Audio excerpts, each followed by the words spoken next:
Yo, what's up my beautiful mommies and daddies? Bana, hii ni PMTV2 as usual.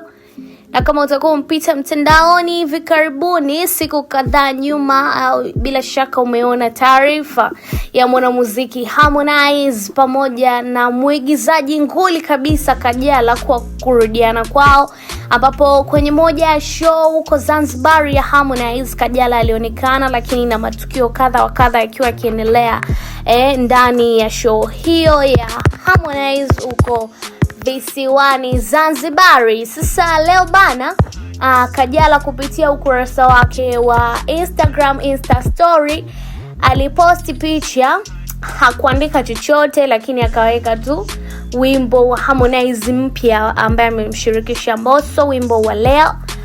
Lakini vivyo hivyo kupitia ukurasa pia wa Harmonize Insta story, yeye ameandika ujumbe kuwa if I start talking about my girl, love of my life, sitoweza kumaliza leo, lakini pia siwezi kukaa kimya.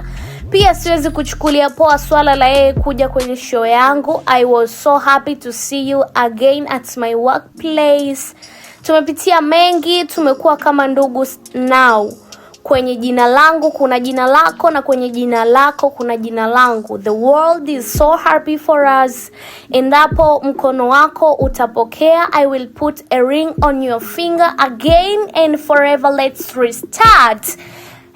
Bana, huo ndo ujumbe ambao Harmonize ameamua kucharaza kupitia Insta story yake, akitaka maswala ya pete tena, anataka kurestart mahusiano yake. Na kama unakumbuka 2022 June, alipiga goti kumvalisha pete Kajala, lakini baadaye mambo yakaonekana sio mazuri na wakatengana kwenye uhusiano lao. This time around uhusiano umekuja umezidi kuendelea ukiwa ni 5G, mambo yakiwa ni lele na vitu kama hivyo. Mashabiki na wadau wengi wamefurahishwa na kitendo hicho, and that is how it is. Drop your comments, umeonaje? Umefurahia kitu gani kutoka kwenye mambo ambayo yanaendelea kuhusiana na couple hiyo? Let me know kupitia comments. That is how it is.